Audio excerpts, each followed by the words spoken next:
he is one of America's richest married men. He was deeply involved in the Hollywood world of sexual power games. She is a struggling young actress. And so Vicki Morgan became the mistress of Alfred Bloomingdale. When she is found bludgeoned to death, he said, "I just killed Vicki Morgan with a baseball bat." the grisly murder triggers a national scandal. Vicki really pissed off a lot of very powerful people. An attorney claimed that these sex tapes were stolen from his office. Vicki said that her book would reveal sexual and political secrets that would make Watergate look like a playground. In-depth, insightful, in a class of its own. It's America's leading journal, Vanity Fair. Digital director Mike Hogan learns about a murder most obsessive.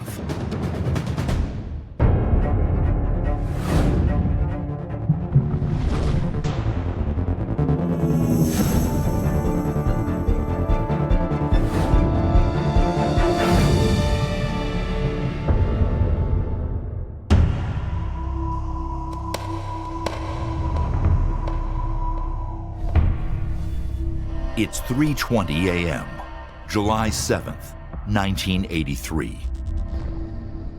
33-year-old Marvin Pancoast walks into the North Hollywood police station. Marvin Pancoast confesses to murder. He said, "I just killed somebody in an apartment on Colfax Avenue." The victim, 30-year-old Vicki Morgan. Marvin Pancoast told the police, "I took this baseball bat and I beat her up until she died."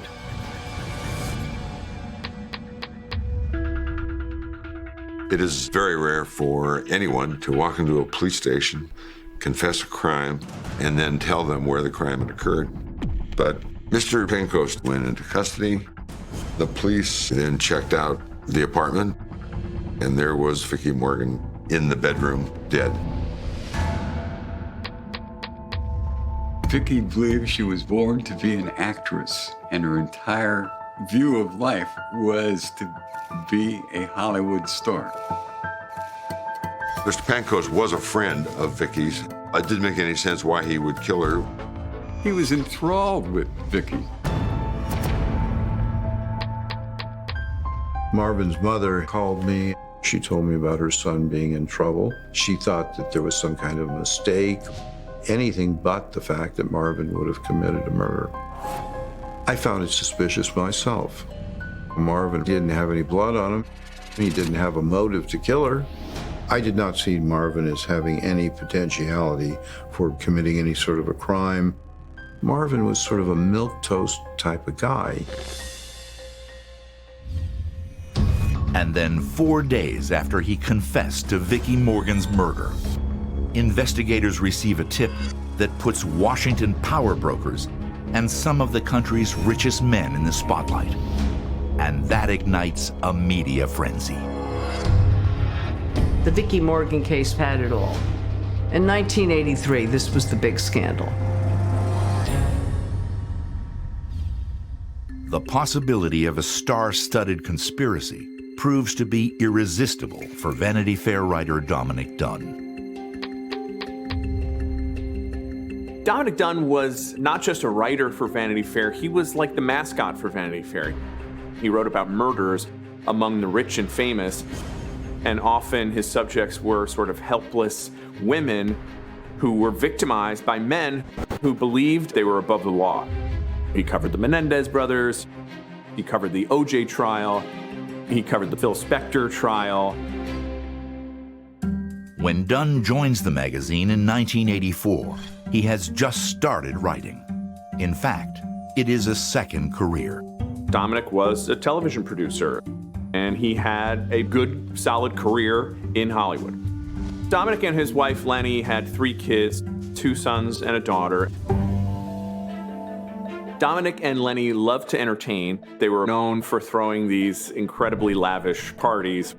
They had a lot of famous friends: Jane Fonda, Dennis Hopper, Ronald Reagan, who had a budding political career, Betsy Bloomingdale, who was basically the reigning socialite of Los Angeles.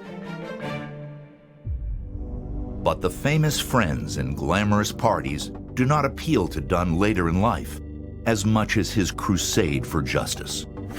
When he first hears about Vicki Morgan's brutal murder, it resonates on a deeply personal level. He knows the horror and grief her family is experiencing. He felt it himself. On October 31st, 1982, Dominick Dunne gets the worst phone call imaginable. His 22-year-old daughter, Dominique, has been strangled by her 26-year-old boyfriend, John Sweeney. Sheriff's deputies responding to a domestic quarrel said they found the 22-year-old actress lying on the ground outside her West Hollywood home. She was unconscious. Dominique is taken to Cedars-Sinai Medical Center and placed on life support. Dominick and his family rushed to the hospital, and Dominique had been hurt so badly that at first he didn't even recognize her. Dominique was an incredibly promising young actress. She had a big role in Poltergeist.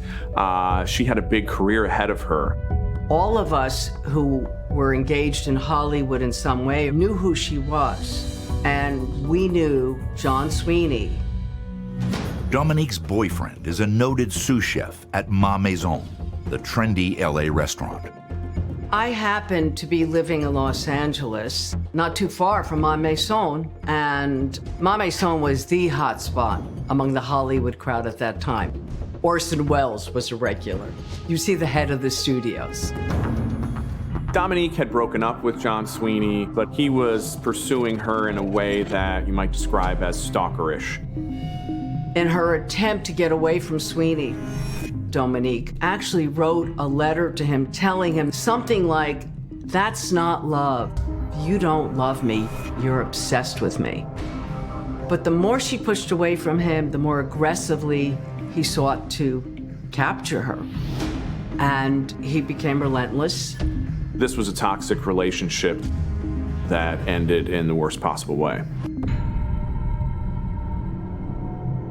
After a few days in the hospital, the tests showed that Dominique was brain dead.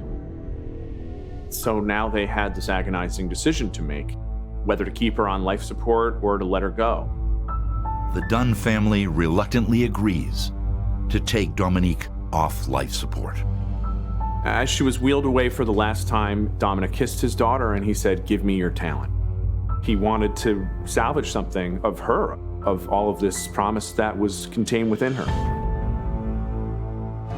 Devastated by the violent death of his only daughter, Dunne and his family attend John Sweeney's trial. They don't miss a single day. As he and his family sat there in the courtroom, they watched really a horror show unfold before them. The jury was prevented from learning that John Sweeney had beaten Dominique in the weeks before her death. John Sweeney had aggressive, violent, out of control hostility, but the jury was not allowed to hear that. The judge said that that would be hearsay and would unfairly influence the jury. Dominick and Lenny Dunne testify on their daughter's behalf. They want John Sweeney to pay for tearing their family apart. For 5 days, we watched our daughter and the boy's sisters die. And I therefore beg you, Judge Katz, to give the maximum possible sentence to John Sweeney. After more than a week of deliberation, the jury finally delivers its verdict: voluntary manslaughter. Manslaughter is not a premeditated crime or homicide. Someone who commits a voluntary manslaughter is in a sudden heat of passion, goes too far, and somebody ends up dead.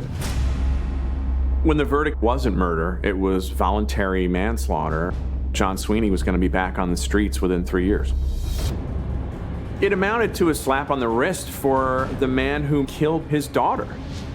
Dominick never got over the injustice of that. Dunne writes about the agonizing experience of John Sweeney's murder trial in the March 1984 issue of Vanity Fair. The article runs under the title, Justice. This is the first crime that he ever wrote about, but it would be the first of many. Dominick came to the conclusion that the deck was really stacked against victims. He really wanted to stand up for them and make sure that people were punished appropriately for the things that they did. Justice became his passion. He made that his crusade. Less than a year after his daughter's homicide, 30-year-old Vicki Morgan is brutally beaten to death.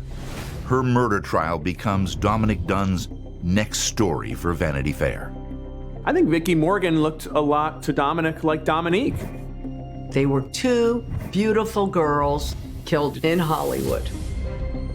The important thing that they shared, I think, in Dominick's mind was that they were women who were victimized by men who had power over them. And now, Dominick Dunne is determined to find out, did Marvin Pancoast act alone when he murdered Vicki Morgan? Or were there others who might want her dead?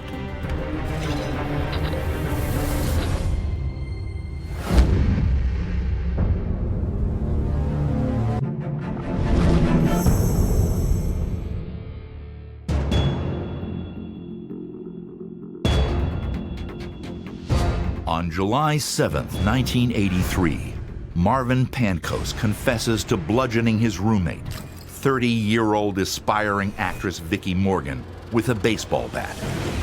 But investigators soon learn that this murder case is not as simple as it seems. This was bigger than Marvin, and this is bigger than Vicki. I mean, Vicki started out innocent. She was a young girl from lower middle class suburbia. Vicki Lynn Morgan is born on August 9th, 1952, and raised in the Los Angeles suburbs. Her life could almost be encapsulated as the hard luck girl story.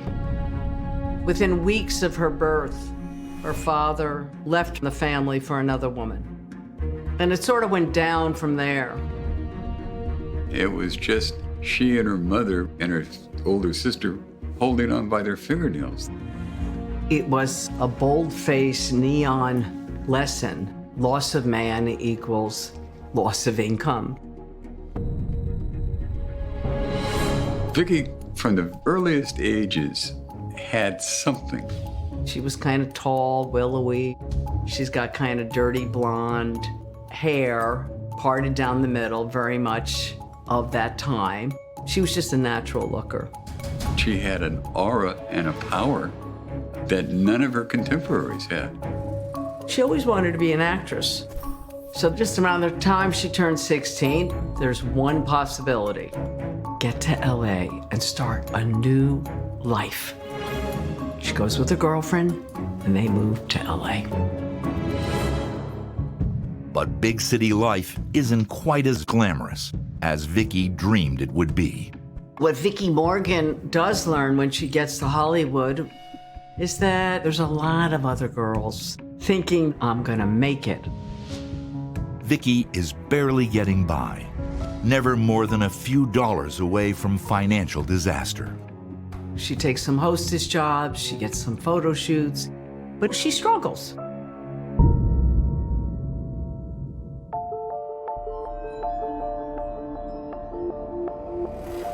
Soon after Vicki Morgan celebrates her 17th birthday, an older man's offer changes everything.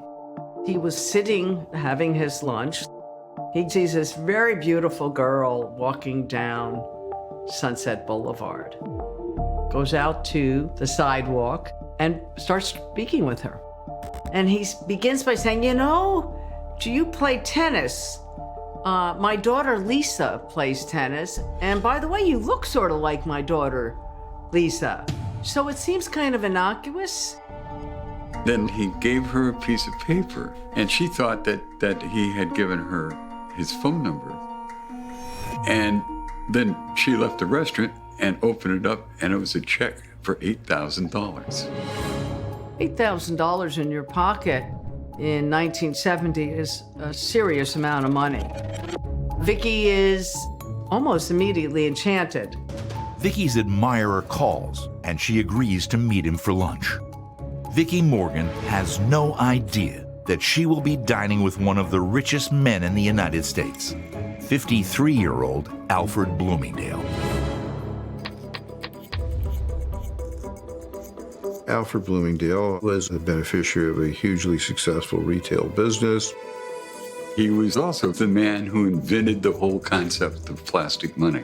He started Diners Club, the first credit card ever. Alfred Bloomingdale is also a married man. In 1946, Betty Newling, the daughter of a prominent Beverly Hills doctor, accepts his proposal. She became known as Betsy Bloomingdale, and she was a singularly engaging figure in her own right. She would appear on W and the fashion magazines. They had 3 children. They had a beautiful sprawling home in Holmby Hills, which is between Beverly Hills and Bel Air. They traveled in the highest circles, politically and socially. The Reagans were close friends. You might even say best of friends. Alfred and Betsy appear on the surface to be the ideal Hollywood couple. But there is more to Alfred Bloomingdale than meets the eye. Most people thought they knew Alfred Bloomingdale, but there was a much darker side to him that his money allowed him to keep hidden. He was deeply involved in the Hollywood world of escorts, prostitutes, dominatrixes, a very elaborate world of sexual power games. Alfred was a sadomasochist. I mean, he liked to beat women with a whip. Alfred had a house he rented up in the Sunset Hills. This is where his sexual adventures took place. The prostitutes were being very, very well paid. 2 weeks after she met Alfred Bloomingdale, Vicki's in a menage a trois with a couple of prostitutes. She was very shocked and very stunned by the aggressivity of it. But he never hit Vicki. He wanted Vicki to be his lover, different than the prostitutes that were hired. At the very beginning, Alfred was simply looking for a new, beautiful young girl to manipulate. But very, very soon into this, Alfred became totally obsessed with Vicki. Alfred told her she would be set up for life. He promised her everything that she wanted: stability, money, permanence. And so Vicki Morgan became the mistress of Alfred Bloomingdale. As their relationship grew after the first few months, he paid her a modest allowance at $1,000 a month. But that escalated quickly to $5,000 and then $10,000 a month. He rented her a house on Sierra Mar Drive. He paid for her to have a live-in maid. She had Mercedes Benzes. She had closets full of shoes and the best of clothes and furs and more jewelry than a 20-year-old girl ever should have worn. She'd been turned into a princess. There was this great flowering of sexual liberation in the late 60s and early 70s. So she seemed to accept this lifestyle with Alfred.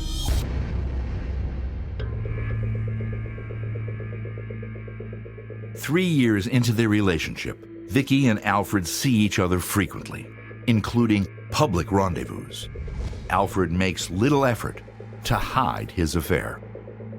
Part of the thrill for him seemed to be the illicit factor. Maybe they'd be caught. So he encourages Vicki Morgan to go to the very same hair salon that his wife and daughter go to.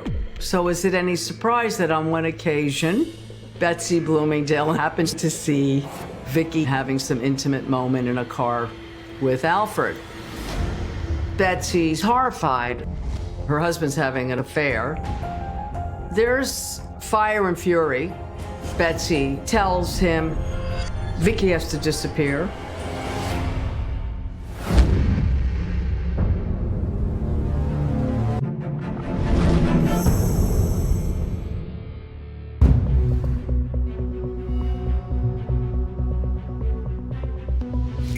Betsy Bloomingdale, the wife of millionaire Alfred Bloomingdale, just caught her husband with his mistress, 20-year-old Vicki Morgan, outside of her hair salon.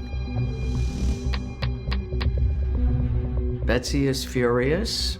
World War III broke out, of course.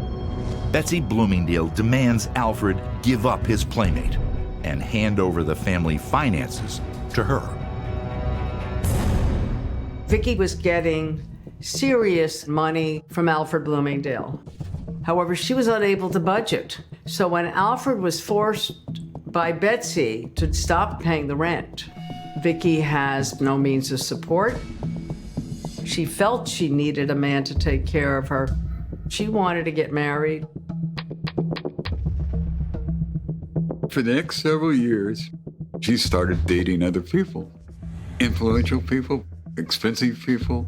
She went for a while with Cary Grant. Alfred complained about Cary Grant. He thought Cary Grant was going a step too far. He felt threatened. Those who knew Vicki and Alfred say their relationship was about more than just the money. In fact, they adored each other. He loved her. It might have been a little twisted. Alfred never ever wanted to let go of Vicki, but he knew that he couldn't keep her.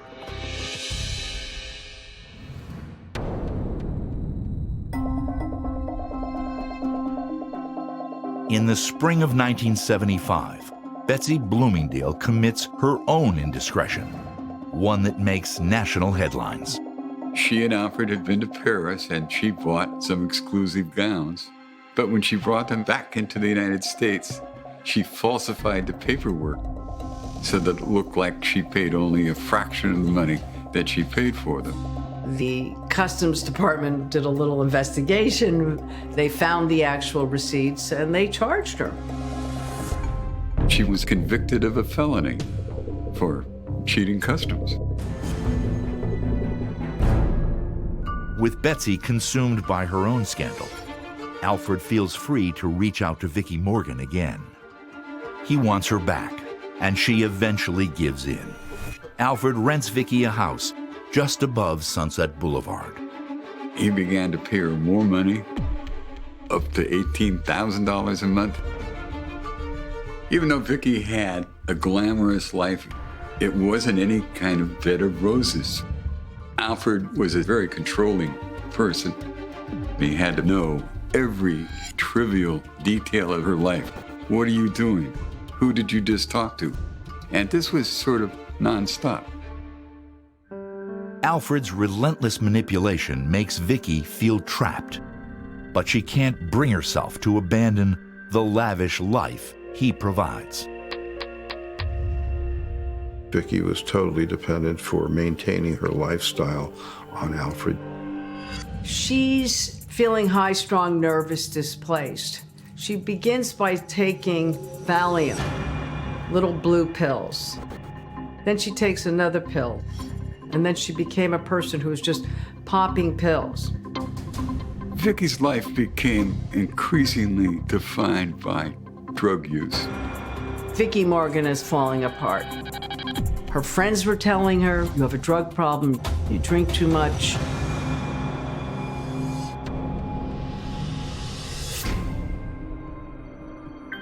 Vicki Morgan is 27 when she checks into a mental health center in Beverly Hills. She begins treatment for drug abuse and depression. When Vicki Morgan went to rehab, she met a guy named Marvin Pancoast. Marvin was gay, but fascinated with Vicki. She was exciting.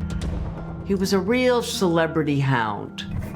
And he and Vicki really kind of hit it off because through her relationship with Alfred Bloomingdale, Vicki Morgan knew all the celebrities. I don't think that was a particularly healthy relationship for either of them. Marvin had psychological problems. He was depressive, he was manic, he was schizophrenic. Within 3 months, Vicki is feeling better. Doctors agree it is time for her to go home. She promises Marvin Pancoast that she will stay in touch. And Alfred Bloomingdale is thrilled to have his Vicki back, and for her to be part of his promising political career. Alfred is very involved with Ronald Reagan's political campaigns. Alfred is a member of what was called the Kitchen Cabinet, the informal advisors that Ronald Reagan had, a handful of extremely rich Californians. In 1980, Ronald Reagan's presidential election victory is as much a social coup as a political one. Vicki accompanied Alfred on his trips when Alfred was traveling with the president and the first lady. She would be in a hotel room 3 floors below Betsy and Alfred, in case Alfred needed her in the middle of the night. Vicki meets the people around the Reagan political operation and the kitchen cabinet. People close to her told me she was introduced just as Alfred's friend. Everybody knew what was happening, but nobody would say anything. Alfred expects an appointment to a major ambassadorship, but he soon learns there will be no glamorous job. He's diagnosed with throat cancer. He is admitted to UCLA Hospital. Alfred Bloomingdale undergoes emergency surgery to remove part of his esophagus. His prognosis? Terminal. Vicki was at his side at the hospital almost daily.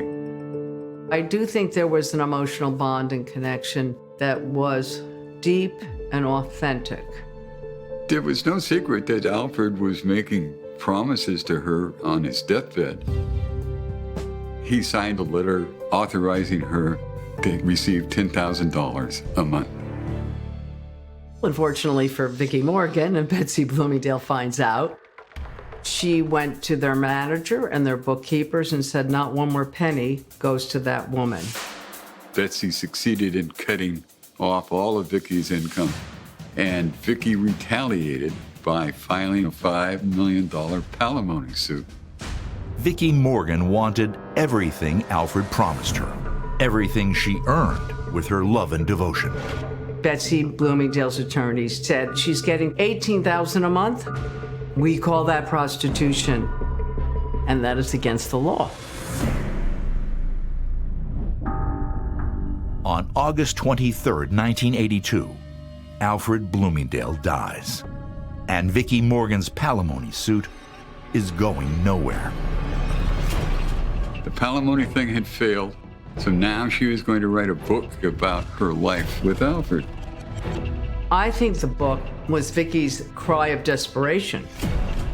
I have nothing. I need something. I can't support myself. So I'll tell all the secrets.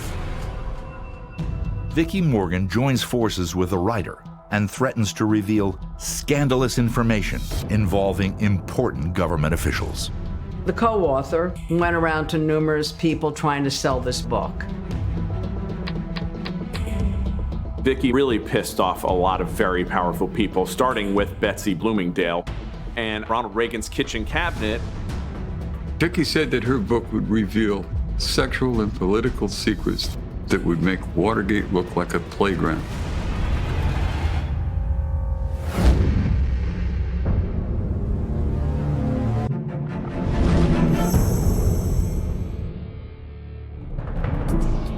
Vicki Morgan is writing a tell-all book about retail mogul Alfred Bloomingdale and his high-ranking political friends. It's been nearly a year since Bloomingdale died, and Vicki needs to sell the book to pay for the expensive life Alfred promised her. She is trying desperately to find a way to resuscitate herself financially. Vicki is beside herself. She has to give up the maid. She has to give up everything. Vicki Morgan sells her Mercedes and pawns her jewelry. And still, she can't afford to stay in the home Alfred Bloomingdale chose for her. She moves into a smaller apartment in Studio City. Her life has descended into chaos. She is lying in bed almost all the time. She is the absolute apex of misery. Marvin Pancoast, the man she met in rehab, is one of Vicki Morgan's few friends who continues to come around. Marvin moved in with her to help her get by during a very difficult period emotionally and economically. He loved her as a friend, a person he was perhaps emotionally dependent upon for her approval. Marvin's playing the servant role. He runs errands. He goes to get food. He goes to get coffee. He takes care of the laundry. He said he would help pay the rent. Unfortunately, he didn't come up with any money, and she didn't have any money. They were about to get thrown out on the street. And it's at that juncture we find that her life ends. On July 7th, 1983, Marvin Pancoast, at 3 o'clock in the morning, wandered into a police station and said, "You should arrest me. I just killed Vicki Morgan." He said, I couldn't take it anymore. I couldn't take her complaining. She treated me like a servant. I had to put her out of her misery and my misery. Vicki Morgan was killed this morning, the same day she was about to be evicted from her North Hollywood apartment. Police recovered the murder weapon and are holding Pancoast on murder charges. Personally, as Marvin's counsel, I just didn't believe he was capable of doing a homicide. There is no question that for many years Marvin had suffered from some emotional problems and depression. But I did not see Marvin as being violent. All of this seems so totally out of character for him. I thought there'd be some other readily available explanation. While police have a signed confession, Marvin Pancoast is now telling his attorney a different story. Although Marvin had confessed, he told me he did not kill her, that he cared about her. Pancoast recanted his confession. He said that he woke up and she was dead and he was confused about what had happened and assumed that he must have killed her. Marvin, in my opinion, never really understood what occurred. And then, 4 days after Vicki Morgan's murder, her case takes a wild turn.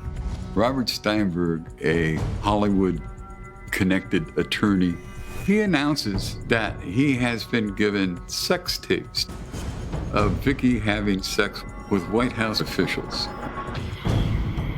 He said that a mysterious blonde had brought them to his offices. This unidentified woman allegedly tells Robert Steinberg that the sex tapes will help the defense of Marvin Pancoast. Robert Steinberg claims the 40 minutes of videotape consist of Morgan, Bloomingdale, and 5 other unnamed President Reagan associates engaging in sex acts. These were allegedly taken at a Republican convention in Los Angeles, where Vicki was with Alfred. Alfred Bloomingdale was a sexual adventurer. So the idea that Alfred Bloomingdale, who also was fond of pornography, would make sex tapes would not be out of character. The very idea of sex tapes with government officials just ignited the press. You had sex, wealth, politics, Reagan. There were a wave of conspiracy theories about who might have killed Vicki Morgan. There was a lot of excitement associated with what really happened. The major theory was that Vicki had possession of these tapes, and she was going to reveal all of this in her autobiography, and that was the reason that she was killed. Pancost's attorney, Arthur Barons, wonders, could someone on the now infamous sex tapes have set up his client? A lot of people looked at Marvin as a dupe, as a fall guy for the homicide. Eyewitness neighbors told me that men had been in and out of the apartment in the early morning hours after Vicki was killed, carrying out boxes. Nobody knows who they were or what they were looking for. Were those men looking for potential evidence? Evidence of high-ranking government officials involved in sex orgies.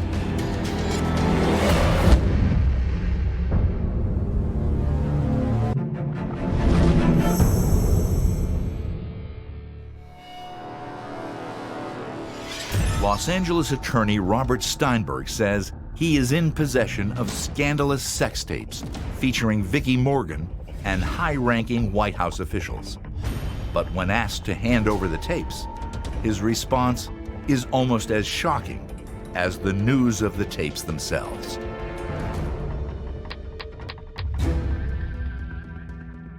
Mr. Steinberg claimed these sex tapes were stolen from his office. And he reported to the Beverly Hills Police Department that a burglary had occurred.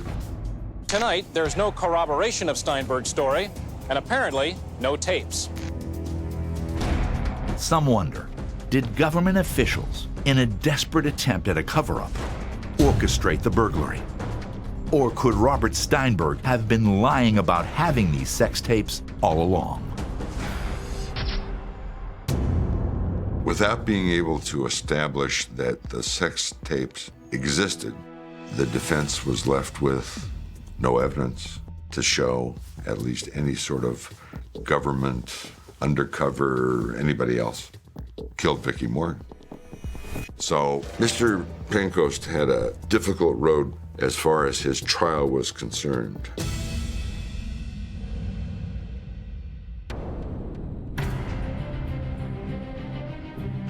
The trial of Marvin Pancoast is a media sensation, and Vanity Fair's Dominick Dunne has a front row seat.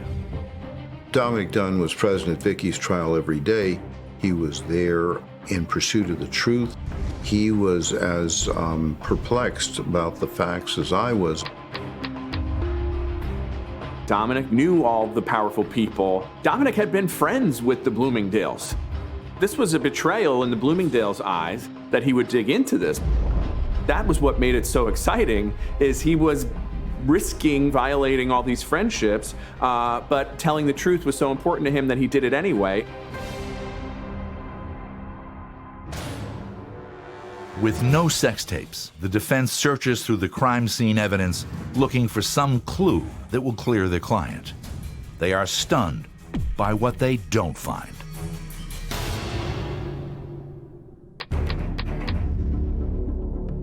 There was a lot of breaches of forensic conduct by the police.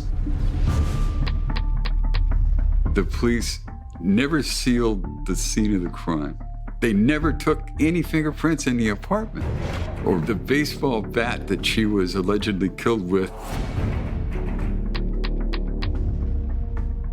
It's my understanding that there was no particular inventory of property removed from the residence. There was no footprinting. So there never was evidence that the defense was able to present that showed that someone else did it other than Marvin Pancoast.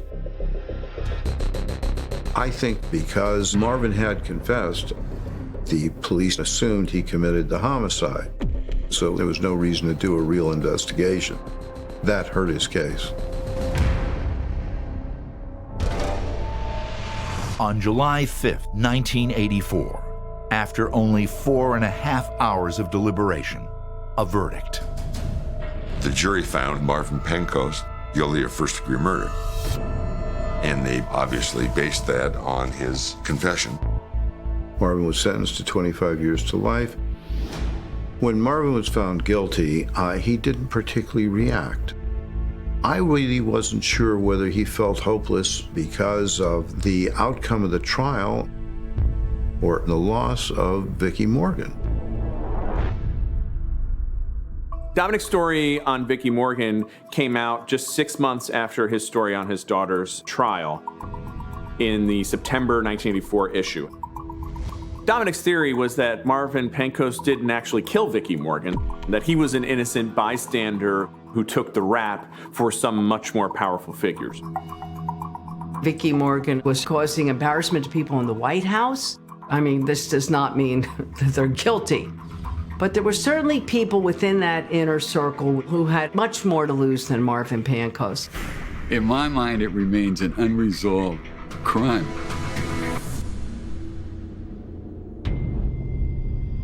For Dominick Dunne, Marvin Pancoast's verdict is one more example that justice comes at a price. For Dominick, everything's rooted in the story of his daughter's murder and the power dynamics that allow wealthy, powerful people to get away with stuff that the rest of us would never dream of getting away with.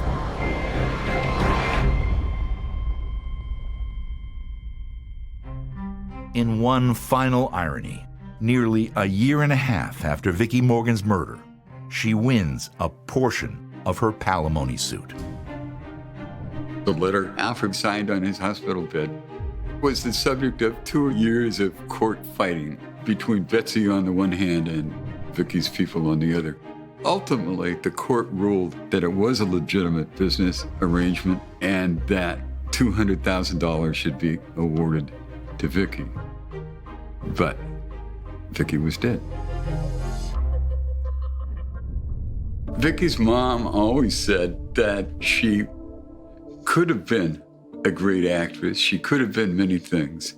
But then she met Alfred Bloomingdale, this immensely rich man who ruined her life. Vicki Morgan really was the victim. If Vicki Morgan hadn't fallen in the clutches of Alfred Bloomingdale, she may have had a very different life.